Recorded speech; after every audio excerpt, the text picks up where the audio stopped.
Seja muito bem-vindo a mais um programa Em Busca da Verdade. É um prazer tê-lo desse lado para continuarmos nesta fantástica pesquisa sobre os grandes temas da Bíblia, estas grandes verdades que trazem conhecimento da salvação, do plano de Deus à nossa vida e nos ajudam a viver de acordo com a sua vontade. Por isso, muito obrigado porque está em busca de conhecer a vontade de Deus para a sua vida e eu estou aqui neste papel que Deus me dá essa oportunidade de o ajudar, não de ser eu a revelar-lhe, mas de olharmos para o que a Bíblia revela e ser ela a falar. Para isso vamos precisamente pedir a presença de Deus para que Ele nos ajude a entender a voz da Palavra de Deus. Junte-se a mim, por favor, nesta oração. Pai do céu, na Tua presença, suplicamos a bênção do Espírito Santo, para que Ele seja tradutor, para que Ele nos ajude a compreender aquilo que Ele mesmo revelou aos profetas, aos apóstolos, aos Teus servos. Que a grande verdade que vamos descobrir hoje na Tua Palavra traga ao Senhor um sentido e um propósito à nossa vida, a de todos nós, a cada um daqueles que me escutam nesta hora em especial. É a minha oração em nome de Jesus. Amém. Hoje temos um tema que provavelmente, para aqueles que não conhecem tão profundamente a Bíblia, vai ser talvez de grande revelação e acredito que este tema tem uma grande importância para a compreensão do plano global de Deus para este planeta e para a nossa vida. É por isso, aliás, que dividimos este tema em duas partes.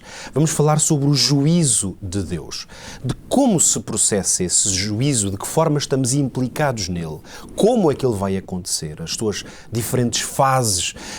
Ora, a verdade do juízo, por isso, vamos dividi-la em duas partes, com duas dimensões distintas. A segunda delas, que veremos no próximo programa, o número 17, na verdade hoje vamos introduzir o tema que depois vamos explorar de maneira mais específica no próximo programa. Hoje vamos realmente descobrir o que é que Deus tem revelado na sua palavra sobre o juízo. Prepare-se por isso esteja atento ao programa, porque já sabe que no final pode ir ao nosso site, novotempo.pt/em busca da verdade, para realizar ali um pequeno teste e poder receber então também, além de testar os seus conhecimentos e sua compreensão do tema, receber então esta apresentação. Mas também pode, no nosso site, enviar-nos perguntas, sugestões de temas que eu gostaria de ver aqui tratados e também pedir para receber o apoio de algum instrutor bíblico no seu estudo da Bíblia, se quiser fazer um estudo mais personalizado. Vamos então descobrir o que há para descobrir neste fantástico tema. Vamos começar com 3 verdades centrais. Aliás, tem sido este mais ou menos o nosso método. Eu formulo algumas das grandes verdades que podemos encontrar na Bíblia. Começamos por elas, como se fosse com o zoom mais alargado, para compreender o aspecto mais global deste tema e depois vamos explorar passo a passo na Bíblia nos detalhes que estão revelados sobre o tema. Quais são então as 3 grandes verdades centrais sobre o juízo de Deus? Primeira delas, Deus é juiz. Deus tem essa prerrogativa, essa capacidade e está a exercê-la e vai exercê-la até ao final. Porque sabemos que um juiz decide, delibera, executa sentenças. E Deus é juiz sobre todo o universo, mas é particularmente juiz sobre a vida dos seus filhos, das suas criaturas. Em segundo lugar, o ser humano será julgado. Eu poderia colocar este verbo até noutro tempo e dizer que o ser humano está a ser julgado, está em julgamento. Projeto aqui no futuro, no sentido mais executivo do termo, ou seja, todos os seres humanos terão que conhecer uma sentença proferida pelo Deus que é juiz. Portanto, todos estamos implicados neste processo. E em terceiro lugar, não pode haver confusão sobre isto porque a Bíblia é muito clara. Já vamos ver isso. Haverá salvação para uns no julgamento. Poderíamos usar a expressão absolvição para uns, num termo um pouco mais legal, e haverá condenação para outros. Quer dizer que o resultado do juízo de Deus sobre esta terra e sobre a humanidade não será igual para todas as pessoas. O amor de Deus incondicional, é certo, não vai absolver e salvar todas as pessoas. Deus não é um ser castigador, que tenha vontade de castigar e, portanto, não vai condenar todas as pessoas, há resultados e sentenças diferentes. Agora, da ligação entre estas três verdades, encontramos realmente o sumo do que a Bíblia nos ensina e é isso que vamos descobrir. Vamos começar nesta primeira fase, como temos feito sempre no que há para descobrir, vamos começar por elencar um conjunto de textos que basicamente, só por si, já fundamentam estas três afirmações, que obviamente eu não estou a fazê-las de forma gratuita, estou a basear-me nos textos que agora lhe vou mostrar. Vamos começar com um texto que está em Isaías, no capítulo 33. Vamos abrir então a nossa Bíblia, profeta Isaías. Se quiser abrir a sua Bíblia, também o pode fazer. Claro que às vezes faça a leitura um pouco mais rápida no nosso quadro, pode não dar tempo de abrir a sua Bíblia, e se for o caso, pode preferir escutar apenas a leitura, segui-la no quadro, se está a ver-nos na Novo Tempo, ou, claro, escutar na rádio RCS. Isaías capítulo 33, versículo 22, lemos então. Porque o Senhor é o nosso juiz, o Senhor é o nosso legislador, o Senhor é o nosso rei, Ele nos salvará. Portanto, aqui está uma afirmação clara de que Deus é juiz e Deus é juiz sobre o seu povo. Esta afirmação de confiança de que Ele, como juiz, como legislador, nos salvará, é obviamente uma afirmação feita do ponto de vista do povo de Deus, aqueles que querem estar debaixo da soberania deste rei e, portanto, têm a confiança de que o juízo será para salvação e não para condenação. Mas a afirmação é clara. Deus é juiz. E essa é uma das características e, portanto, uma das funções que Deus tem e vai executar. Vamos aos Salmos e agora eu vou ler aqui no Salmo 75 e no versículo 7. E o salmista diz-nos então o seguinte, Salmo 75 e versículo 7. Mas Deus é o juiz, a um abate, ao outro exalta. Além da repetição da condição de juiz da parte de Deus, introduzimos agora aqui através deste texto, deste salmo, a ideia de que o juízo de Deus vai provocar resultados diferentes na vida das pessoas. Uns serão abatidos pela sentença, outros serão exaltados. Vamos já aprofundar estas ideias. Vamos agora ao Novo Testamento, vamos a Tiago, no capítulo 4. E o apóstolo Tiago tem uma afirmação também muito clara acerca desta realidade de Deus como juiz. Vamos lê-la. Irmãos, não faleis mal uns dos outros. Quem fala mal de um irmão e julga a seu irmão, fala mal da lei e julga a lei. E se tu julgas a lei, já não és observador da lei, mas juiz.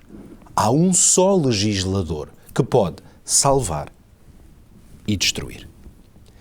Este texto coloca-nos diante desta realidade que o legislador, que é o juiz, ele é aquele que estabelece a diferença entre o que é estar debaixo da sua vontade e fora da sua vontade, que é isso que a lei estabelece. Este é, aliás, mais um dos textos na Bíblia que nos ajuda a compreender que ser observador da lei é o projeto de Deus para nós. Por isso é que a exortação é que nós não sejamos juízes dos outros, mas observadores da lei, porque esse é que é o nosso papel. Porquê? Porque o papel de ser juiz cabe àquele que legislou, que estabeleceu a lei para o ser humano e, portanto, o resultado da ação legisladora, podemos dizer assim, do juiz, é que uns serão salvos pela sua sentença e outros destruídos. Vamos ler agora ainda em Atos, no capítulo 17, os versículos 30 e 31, que dizem o seguinte. Mas Deus, não tendo em conta os tempos da ignorância, anuncia agora a todos os homens e em todo lugar que se arrependam, porquanto tem determinado um dia em que, com justiça, há de julgar o mundo. Vemos, portanto, aqui expressa de uma maneira muito clara a ideia de uma universalidade do julgamento de Deus e, portanto, a sua ação como juiz, e é por isso que Deus nos exorta a que nos arrependamos. Ou seja, está nas nossas mãos tomar decisões ou fazer escolhas que vão determinar também o resultado desta sentença. Ou seja, há um dia em que o juízo será final e executivo.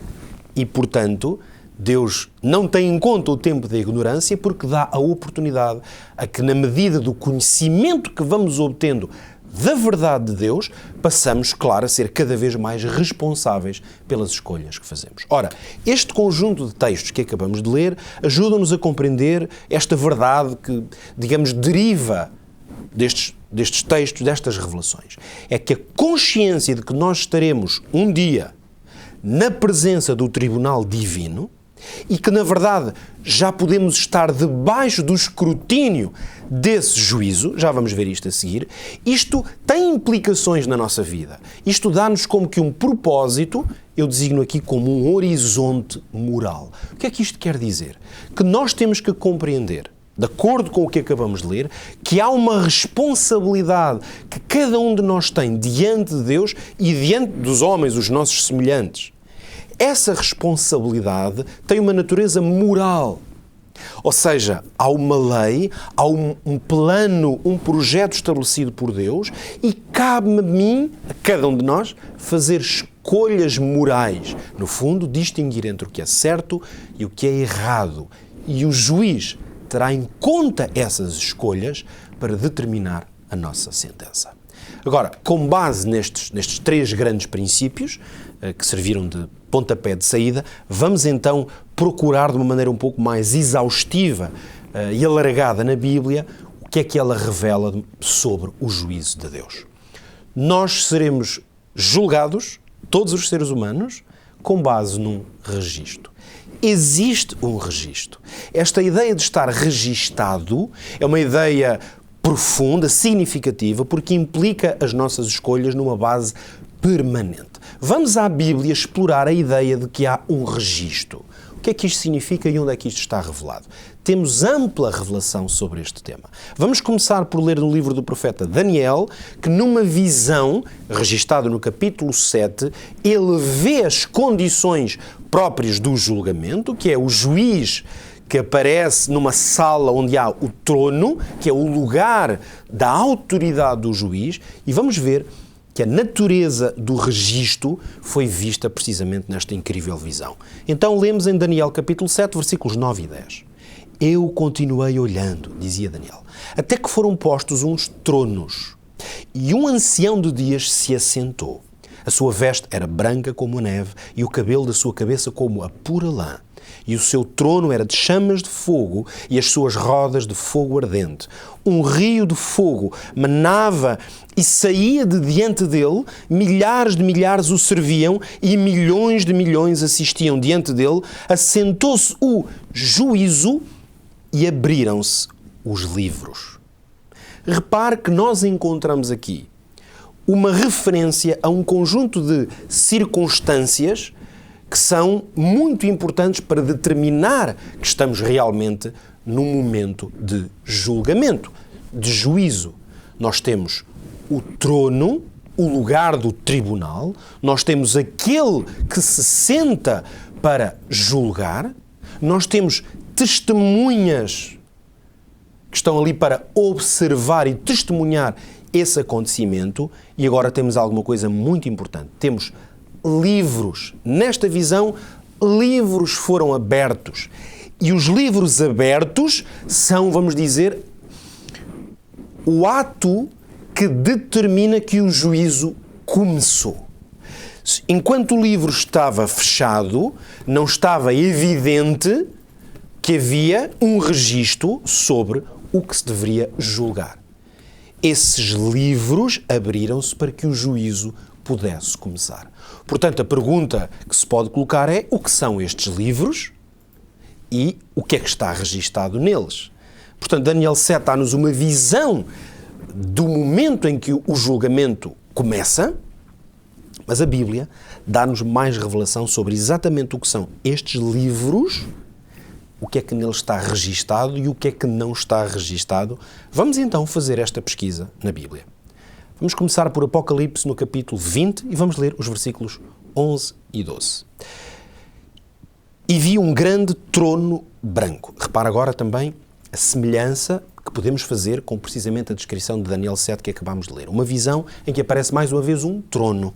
E o que estava assentado sobre ele, sobre o trono, de cuja presença fugiu a terra e o céu, e não se achou lugar para eles. E vi os mortos, grandes e pequenos, que estavam diante de Deus. Portanto, testemunhas, pessoas que viam. E abriram-se os livros.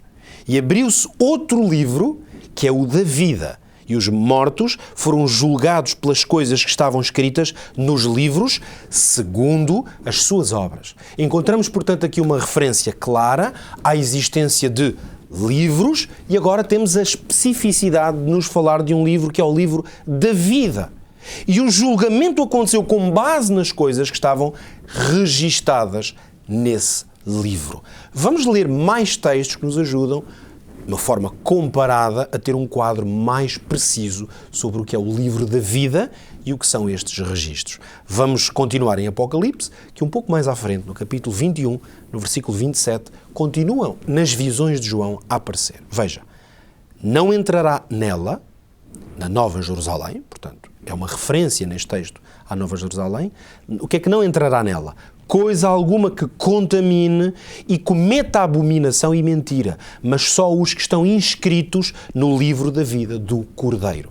Repare que o nome do livro tem agora alguma coisa que lhe é adicionado. Nós já tínhamos percebido que eram um livro, ou livros. No texto anterior percebemos que ele é designado como o livro da vida, porque os nomes que estão registados são nomes para a salvação, e agora sabemos que é o livro da vida do Cordeiro.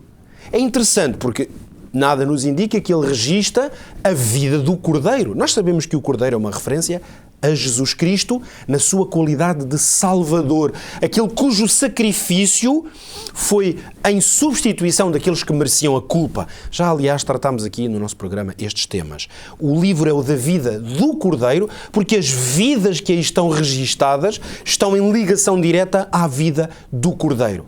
Significa, portanto, que aqueles que estarão na Nova Jerusalém, aqueles que estarão entre os salvos, esses, os seus nomes, estavam registados no livro da vida do Cordeiro. Leia ainda agora comigo, vamos dar um salto atrás para perceber que esta dimensão, esta compreensão sobre os livros que registram as escolhas e as obras dos homens é uma compreensão muito antiga. No livro do Êxodo, lemos o seguinte, no capítulo 32, versículos 32 e 33. Ora leia comigo. Agora, pois, perdoa o seu pecado, pedia Moisés a intercessão a Deus. Se não, risca-me, peço-te, do teu livro que tens escrito. Então disse o Senhor a Moisés, aquele que pecar contra mim, a este riscarei do meu livro. Esta narrativa já tão antiga e ao mesmo tempo tão inspiradora de um homem, Moisés, está a interceder de uma maneira tão séria a respeito do povo que estava em profunda rebeldia contra Deus, e Moisés vai interceder dizendo que se Deus não perdoar o pecado deste povo, é como se Moisés pedisse uma substituição. Então risca-me do teu livro. Está aqui uma confirmação, que depois as palavras do próprio Deus confirmam que os nomes que estão escritos nos livros são nomes para a salvação, porque os que pecam são os que são riscados. O que é que isto nos diz? Que os nomes estão registados nesses livros dos céus e as obras de cada um, esses nomes implicam uma vontade de estar debaixo da vontade de Deus, e que o afastamento da vontade de Deus é que faz que o nome possa ser retirado. Ora, vamos ver uma outra referência, agora ainda no Velho Testamento, no livro do profeta Malaquias. Vamos ler no capítulo 3 e no versículo 16, uma referência de uma natureza um pouco diferente, mas refere-se à mesma circunstância. Note, e o Senhor atentou e ouviu, e um memorial foi escrito diante dele para os que temeram o Senhor e para os que se lembraram do seu nome. Há uma beleza poética e de formulação neste texto, mas que, na verdade, mais do que apenas palavras bem escritas, ajuda-nos a ter uma compreensão clara sobre qual é a natureza do registro dos livros, o registro dos nomes nos livros dos céus. É que Deus registra o nome daqueles que se lembraram do seu nome. E há, portanto, aqui uma profundidade e uma beleza nesta ideia que é muito importante para nós compreendermos. Deus lembra-se do nome, e essa memória do nome, para que não haja esquecimento, não é que Deus se vá esquecer, mas é para que fique um registro, porque nem todos no universo têm a memória que Deus tem. Logo fica um registro dos nomes de que Deus se lembra. E Deus lembra-se e guarda a memória desses nomes, porque são aqueles que não se esqueceram dele. Logo este texto responde à pergunta: quem são os nomes, quem são as pessoas cujos nomes não podem entrar no livro da vida? São aqueles que não se lembram do nome de Deus. Ora, se eu não quero o nome de Deus na minha vida, Ele não me vai obrigar a ter o meu nome no seu próprio livro. É como se Deus, permita-me aqui uma metáfora dos tempos modernos, respeitasse os nossos dados. Ora, se nós não queremos dar os nossos dados, Deus não os vai registar. É por isso que esta compreensão do registro dos nomes em função de uma memória de Deus realmente ajuda-nos a ter esta percepção de que o registro tem a ver com uma escolha. A escolha do quanto nós desejamos que Deus seja o juiz, o Senhor da nossa vida. Mas não terminamos ainda este périplo sobre a compreensão do que são os livros e o registro no livro da vida. Note que o próprio Jesus, nós estamos a confirmar, no fundo, ao longo de toda a Bíblia. Já confirmamos nos registros proféticos de Daniel e de Apocalipse. Aí os livros foram vistos de maneira profética acerca de tempos futuros, quando o trono se colocar diante dos homens e os livros forem abertos. Mas já vimos também que no Antigo Testamento temos uma confirmação da compreensão de que estes registros existem. E agora veja que Jesus também o confirma. Lucas capítulo 10, versículo 20. Não vos alegreis porque se vos sujeitem os espíritos. Alegrai-vos antes por estarem os vossos nomes escritos nos céus. Veja como Jesus dizia aos seus discípulos que a verdadeira alegria da sua existência não era terem manifestações sobrenaturais ou até exercerem algum poder, mas que a alegria das suas vidas tinha que vir do facto de que enquanto fizessem a vontade de Deus, os seus nomes estariam escritos nos livros dos céus. E agora vamos às cartas, ao trabalho de reflexão e teologia, de instrução dos apóstolos, e vamos encontrar o apóstolo Paulo, aos Filipenses, no capítulo 4 e no versículo 3, a mostrar que ele também tinha perfeita consciência desta realidade. Como é que ele o formulou? Vamos ler. Peço-te também a ti, meu verdadeiro companheiro, que ajudes essas mulheres que trabalharam comigo no Evangelho e com Clemente e com os meus outros cooperadores. E agora Paulo vai afirmar destes que cooperavam com ele, cujos nomes estão no livro da vida. Esta expressão aqui aparece numa lógica de Paulo dar a segurança a estes homens e mulheres que o acompanhavam e o ajudavam na obra, de que ele tinha a profunda convicção, ou mesmo a revelação da parte de Deus, que aquelas pessoas, com as escolhas que faziam na sua vida, certamente os seus nomes estavam registados no livro da vida. E agora voltamos finalmente a Apocalipse, onde lemos no capítulo 13 e no versículo 8 uma revelação muitíssimo importante, porque nos dá um contexto para perceber que o registro nos livros, ou o não registro, tem a ver com escolhas que nós fazemos, ou seja, a quem submetemos a nossa vida, a quem damos autoridade. E no livro do Apocalipse há um enorme confronto, podíamos mesmo dizer ao longo da Bíblia, mas que no livro do Apocalipse é-nos profeticamente revelada de uma maneira muito mais evidente, um confronto que existe entre a quem nós adoramos e quem escolhemos como soberano. E a existência de poderes que são religiosos ou mesmo de natureza mais secular ou civil, esses poderes, designados no capítulo 13 do Apocalipse particularmente como grandes poderes ou bestas, porque foram animais vistos como exercendo uma tremenda autoridade, e esses poderes têm atraído muitas pessoas para uma falsa adoração. Uma falsa adoração a líderes religiosos ou a líderes políticos e civis que se sentam nos seus tronos, com as suas vestes de autoridade, com os seus cetros na mão, mas, na verdade, exercem um poder falso, um poder que é uma contrafação em relação ao poder de Deus. Por isso, na revelação sobre esses grandes poderes, é-nos dito o seguinte: todos os habitantes da terra adorarão a besta, a saber, todos aqueles que não tiveram seus nomes escritos no livro da vida do Cordeiro. Esta expressão, portanto, em relação ao livro da vida, em Apocalipse 13, é uma expressão pela negativa. Porquê? Porque nos ajuda a compreender que os que não vão ter os nomes escritos no livro da vida do Cordeiro não o vão ter porque escolheram uma adoração alternativa.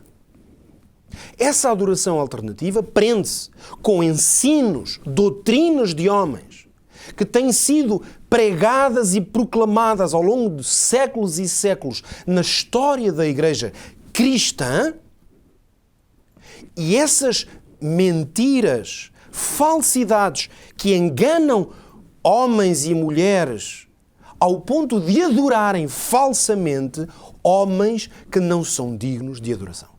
Essa falsa adoração é uma escolha, porque ninguém é obrigado a fazê-la.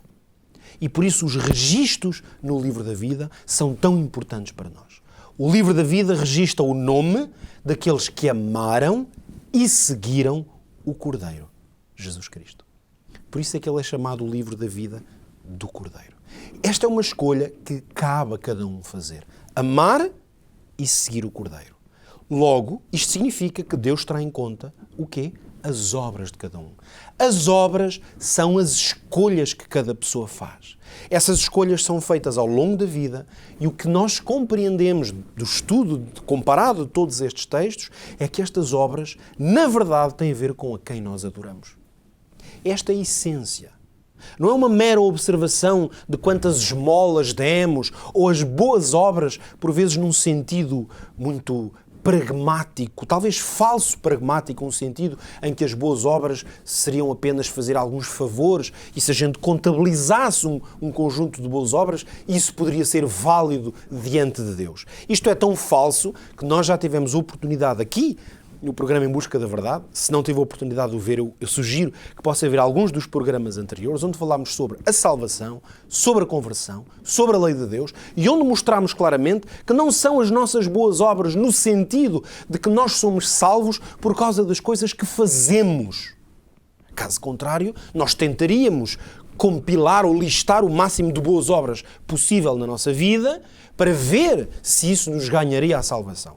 Ora, nós somos salvos pela fé na graça que há em Jesus Cristo. E isso é um dom gratuito. Mas aqueles que escolhem ser salvos, portanto, que escolhem seguir e amar o Cordeiro, esses não se submetem à falsidade de uma adoração contrafeita. Uma adoração que é contra a vontade do Senhor. Por isso é que as nossas escolhas são tidas em conta no juízo. Poderíamos afirmar esta verdade muito importante, e eu peço muito a sua atenção para esta formulação que é bíblica, que é o resultado de tudo o que acabamos de ler. Sabemos que todos vamos ser salvos por Jesus Cristo, pela nossa fé nele, mas vamos ser julgados pelas escolhas que fazemos. E isto é tão verdade que a Bíblia afirma, em Eclesiastes, no capítulo 12 e no versículo 14, porque Deus há de trazer a juízo toda a obra e até tudo o que está encoberto, quer seja bom, quer seja mau. As nossas escolhas serão reveladas. Por isso, aqueles que me escutam neste momento, estaremos nós incluídos neste juízo? Alguém estará fora desta condição? A Bíblia é muito clara na resposta a esta pergunta. Vamos ler em 2 Coríntios, no capítulo 5 e no versículo 10, a afirmação clara do apóstolo Paulo. Porque todos devemos comparecer ante o tribunal de Cristo, para que cada um receba segundo o que tiver feito por meio do corpo, ou bem ou mal. O que é que vou comentar a este texto? Todos vamos comparecer diante do tribunal de Cristo. O apóstolo Paulo explora esta ideia de uma forma, com uma nova formulação, ou diferente, em Romanos, no capítulo 14. Ora, acompanhe-me neste texto, também ele tão importante. Versículos 10 até ao 12. Mas tu, porque julgas o teu irmão? Ou tu também porque desprezas teu irmão? Pois todos havemos de comparecer diante do ou ante o tribunal de Cristo, porque está escrito, como eu vivo, diz o Senhor, que todo o joelho se dobrará a mim e toda a língua confessará a Deus, de maneira que cada um dará conta de si mesmo a Deus. Veja como nestas palavras do apóstolo Paulo, mais uma vez, fica diante de nós a evidência clara de que a salvação tem a ver com escolhas e essas escolhas implicam adoração. Nós adoramos a Deus não é simplesmente quando vamos a uma igreja, a um templo e dobramos os joelhos ou cantamos hinos. Isso é parte da nossa adoração. Mas esta adoração que está registada nos livros e que terá efeitos para a nossa salvação ou perdição eterna é uma adoração muito mais ampla, que tem a ver com a nossa vida, tem a ver como eu vivo, todo o joelho se dobrará diante de mim. Tem a ver com uma vida que está dobrada diante do Senhor. Ora, como em qualquer julgamento, o juízo no tribunal divino tem um processo.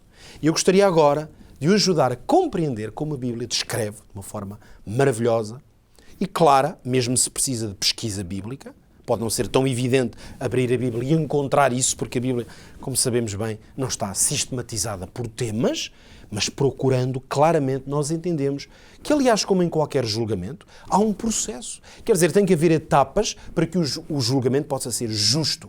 Ora, o juízo de Deus também tem etapas. E eu vou mostrar-lhe que a Bíblia tem esta revelação, que existem 3 grandes fases no processo de juízo de Deus, no qual todos estamos envolvidos. Vou descrever-lhe, essencialmente com textos da Bíblia, essas 3 fases. A primeira fase é a que nós podemos designar, não é o termo que está na Bíblia, isto é um termo que ajuda a compreender a revelação na Bíblia, é o juízo pré-advento, ou seja, o juízo que está antes da volta de Jesus, do seu advento. Este juízo tem uma natureza, é um tipo de juízo investigativo. É um processo no qual os nomes dos filhos de Deus estão em processo de investigação. Quais são as características deste juízo? Ele acontece antes da segunda vinda de Jesus, não é deste juízo, é desta fase, ok? A primeira fase do juízo.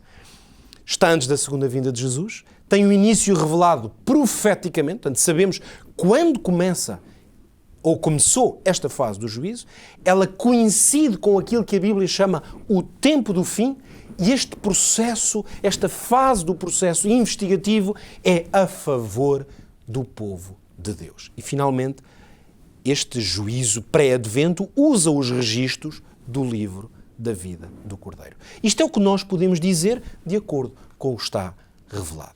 Ora, deixe-me partilhar então consigo alguns textos da Bíblia que nos ajudam a entender a noção de um juízo que acontece antes do Advento. Vamos ler em Daniel, capítulo 12, o versículo 1 e depois o versículo 4. Lemos assim: Naquele tempo se levantará Miguel, o grande príncipe, que se levanta a favor dos filhos do teu povo, e haverá um tempo de angústia qual nunca houve desde que houve nação até aquele tempo. Mas naquele tempo livrar-se-á o teu povo, todo aquele que for achado escrito no livro. E tu, Daniel, encerra estas palavras e sela este livro até ao fim do tempo. Muitos correrão de uma parte para a outra e o conhecimento se multiplicará. Este texto ajuda-nos a compreender precisamente esta ideia de que haverá um tempo especial e que nesse tempo o nome daqueles que se acham escritos no livro estará a ser observado. Esta é como que uma primeira referência clara que nós encontramos nas revelações do profeta Daniel acerca da necessidade, ou do facto mesmo, podemos dizer, de que os nomes escritos nos livros serão observados. É neste mesmo contexto que aparece a designação de tempo do fim. Ora, em Daniel, no capítulo 7 e no versículo 22, nós lemos. Lembra-se que há pouco falámos sobre aquele... Já vimos aqui, Daniel capítulo 7, aquela grande visão do trono e dos livros que se abrem. Veja o que diz o versículo 22. Até que veio o ancião de dias e fez justiça aos santos do Altíssimo. E chegou o tempo em que os santos possuíram o reino. Quer dizer que o resultado dessa fase ou desse processo de julgamento vai resultar em justiça para os santos de Deus. Quer dizer que para que haja justiça feita a estes santos, os seus casos tiveram que ser analisados. Isso é o que deduzimos de forma clara a partir deste texto. Mas vamos ainda ter evidência mais clara em Apocalipse, no capítulo 14, e vamos ler apenas os versículos 6 e 7, que nos revelam precisamente um acontecimento que coincide profeticamente com o tempo do fim. Um momento em que uma proclamação acerca do juízo deveria ser dada ao mundo. Ora, leia comigo. Versículo 6. Vi outro anjo voar pelo meio do céu e tinha o evangelho eterno para o proclamar aos que habitam sobre a terra e a toda a nação e tribo e língua e povo, dizendo com grande voz: temei a Deus e dai-lhe glória, porque é vinda a hora do seu juízo. Ora, este texto revela que chegou naquele momento desta proclamação a hora de juízo. Jesus não voltou, precisamente porque quando nós lemos o capítulo 15, que vem a seguir, o final mesmo do capítulo 14, nós percebemos que será depois desta proclamação deste anjo, e não apenas, mas dos 3 anjos, que trazem uma mensagem que deve ser proclamada ao mundo durante um tempo especial, antes desse acontecimento, portanto, pré-advento, é chegada a hora do juízo. Logo, este texto é uma referência clara e direta a uma fase do juízo que acontece antes do Senhor vir ceifar, ou seja, buscar o seu povo. A chave para compreender o juízo pré-advento é Cristo e Cristo no santuário, ou seja, o que Cristo está a fazer no seu santuário. Ora, eu não vou hoje responder exatamente a esta pergunta ou aprofundar este tema por uma razão, porque ele tem peso suficiente para nós o estudarmos de uma maneira profunda. Ora, no próximo programa, nós estaremos juntos, o programa 17, nós vamos precisamente estudar Cristo no santuário e compreender o juízo de Deus, particularmente através do ministério de Cristo no santuário. Mas a verdade é que Daniel 8,14 é uma revelação profética na qual lemos que o anjo disse a Daniel até 2300 tardes e manhãs e o santuário será purificado. Ora, nós vamos compreender precisamente que esta é uma referência profética exatamente ao momento em que um juízo que tem uma natureza investigativa se inicia. O povo de Deus vai ser purificado com o santuário. Ora, no final desta fase, se ela é uma fase pré-advento, isto significa que no final desta fase todas as decisões terão que estar tomadas.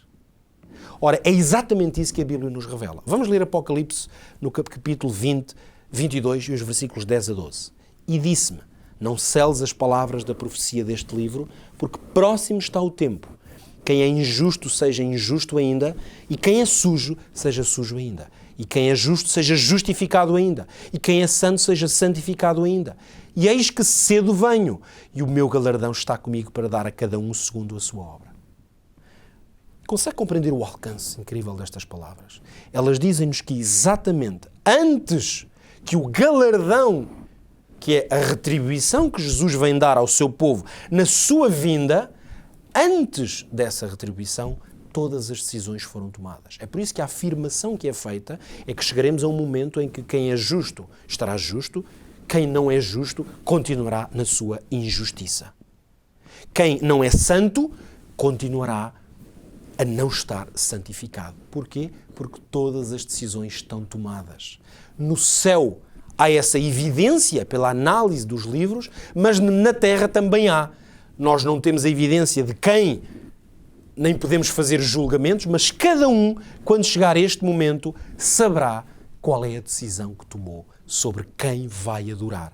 Por isso é que esta afirmação de que chegará um tempo, antes ainda da vinda de Jesus, em que cada um já terá tomado a sua decisão, que nos ajuda a reforçar esta compreensão de que o juízo pré-advento tem de acontecer antes deste momento, para que fique claro a escolha que cada um faz.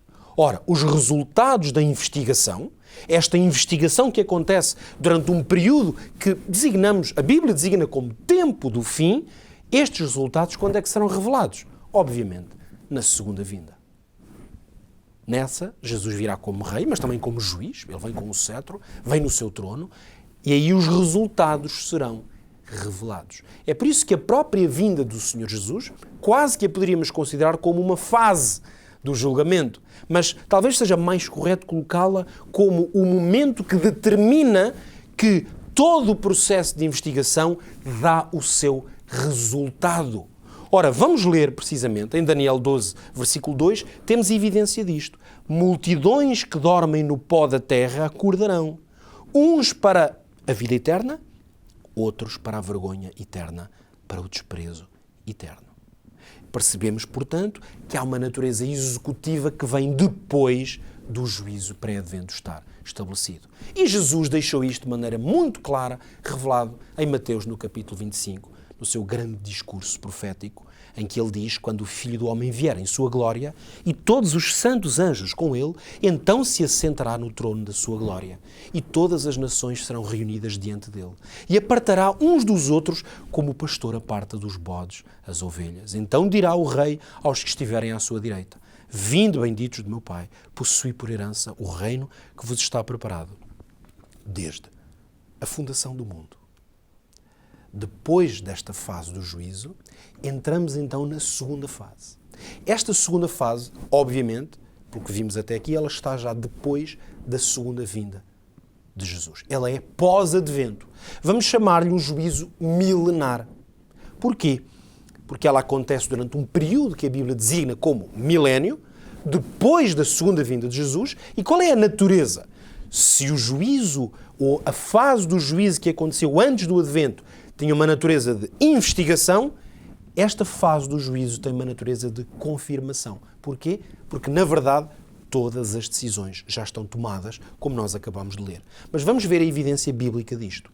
Apocalipse 24 e 5 dá-nos uma revelação sobre a existência deste tempo chamado milénio e o que vai acontecer nele. João viu. O que é que ele viu? Viu tronos e assentaram-se sobre eles e foi-lhes dado o poder de julgar.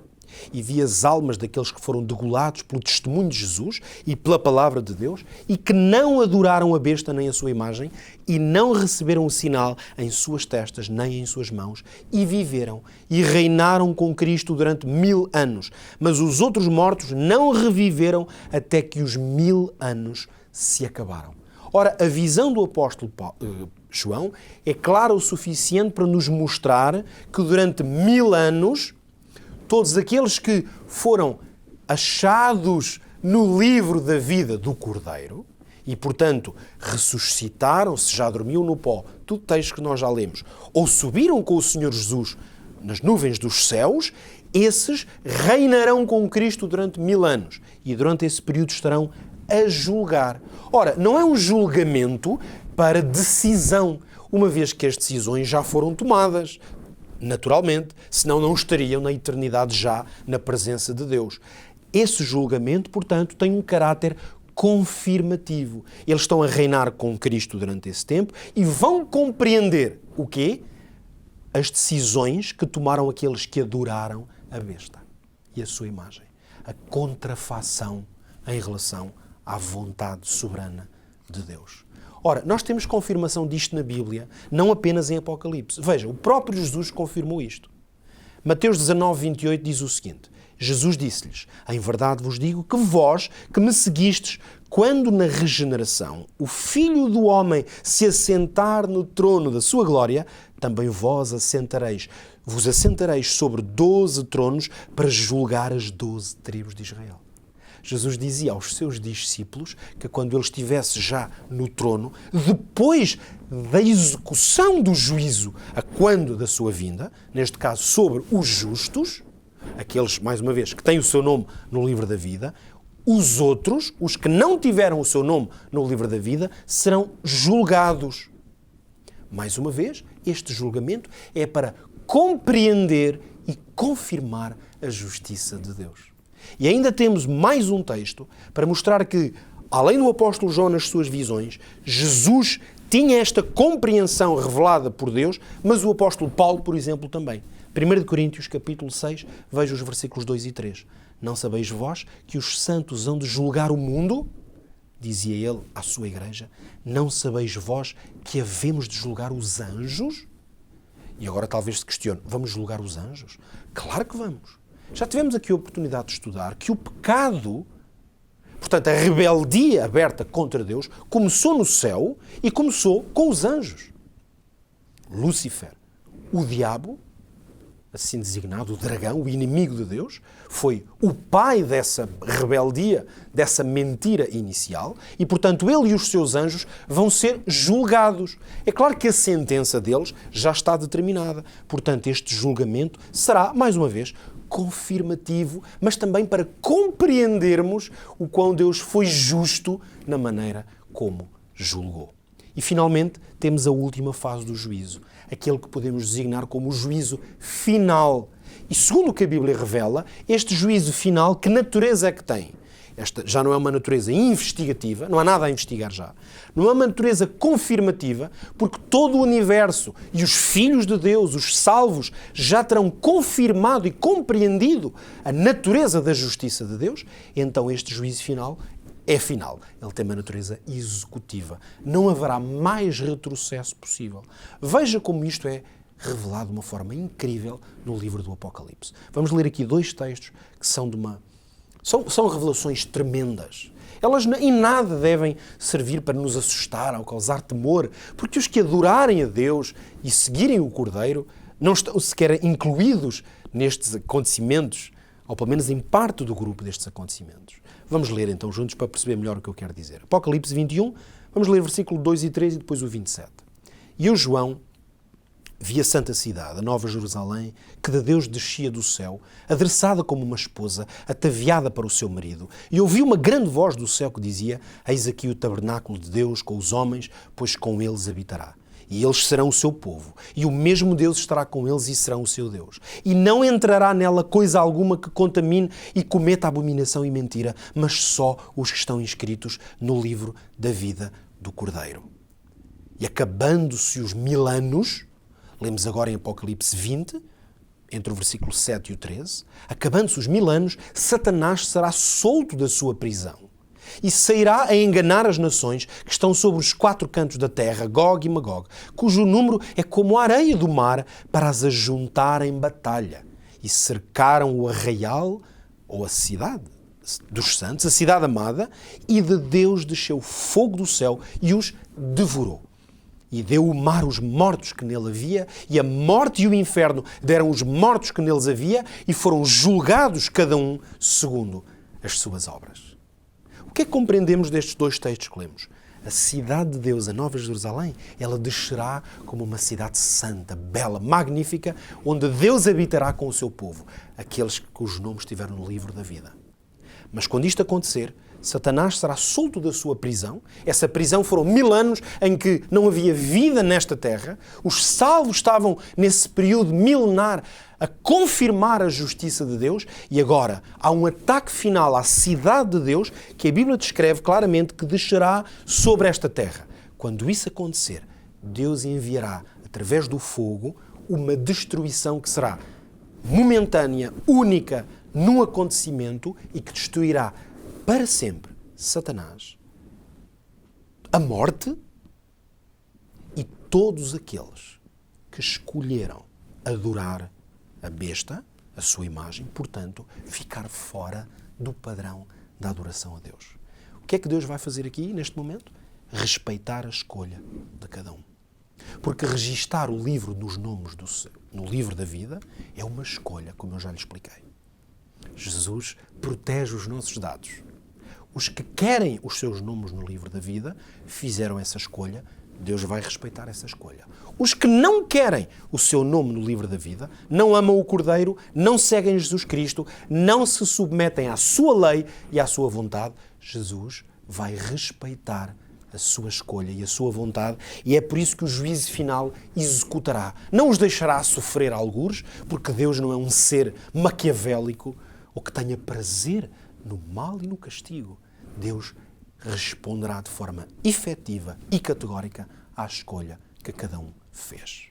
E agora, que implicação é que isto tem na nossa vida? Tem muitas implicações. Mas elas são positivas, porque o juízo de Deus é uma boa nova. Eu espero que tenha ficado claro, no fim desta apresentação, que o juízo de Deus é uma boa nova. Sabe que é por isso que em Apocalipse 14, que já lemos aqui, esta boa nova, que diz, temei a Deus e dá-lhe glória, porque é vinda a hora do seu juízo, essa boa nova é chamada de Evangelho Eterno. É uma boa notícia para todo sempre, porque o juízo de Deus vem trazer o quê? Vem trazer justiça. Nós podemos confiar e alegrar-nos no juízo de Deus? Claro que podemos. Vou terminar este nosso estudo com uma descrição belíssima que se encontra no Salmo 73, que talvez seja a pergunta que hoje se coloca. Eu vou ler uma série de versículos para resumir, porque poderíamos ler todo o Salmo, mas vamos perceber qual é o propósito deste Salmo. Ora, acompanhe-me nesta leitura. Dizia o salmista assim: quanto a mim, os meus pés quase que se desviaram. Pouco faltou para que escorregassem os meus passos, pois eu tinha inveja dos nécios, quando via a prosperidade dos ímpios. Eis que estes são ímpios e prosperam no mundo, aumentam em riquezas. Quando pensava em entender isto, foi para mim muito doloroso, até que entrei no santuário de Deus. Então entendi eu o fim deles, pois eis que os que se alongam de ti, ou se afastam de ti, perecerão. Mas para mim, bom é aproximar-me de Deus. Que texto maravilhoso! Este homem ficava perplexo vendo que os ímpios prosperavam no mal que faziam. Isso causava-lhe um sentimento de injustiça, até de revolta, contra o próprio Deus. Mas, finalmente, quando ele se achega à presença de Deus, ele entende duas coisas. Entende que o fim dos ímpios, com essas escolhas que fizeram, ainda que nesta terra prosperassem, o fim deles será destruição. E também entendeu que aproximar-se de Deus é a melhor coisa que nós podemos fazer. O juízo de Deus vai trazer justiça e liberdade. Por isso, o que é que devemos fazer? Qual é o apelo que neste momento a palavra de Deus lhe faz? O que nós devemos fazer é seguir o Cordeiro para onde quer que ele for e temer e adorar o Criador. Temer o Criador não é ter medo dele. Temer o Criador é submeter-se à sua vontade, é reconhecê-lo como soberano. Temer o Criador e adorá-lo é ter prazer na sua vontade. É seguir a sua vontade na pessoa do seu Filho em tudo o que ele nos pediu. Eu desejo que Deus o ajude a si e me ajude a mim também a fazermos isto mesmo e podermos antecipar com alegria o dia do juízo. Que Deus o abençoe. Até ao próximo programa, se Deus quiser.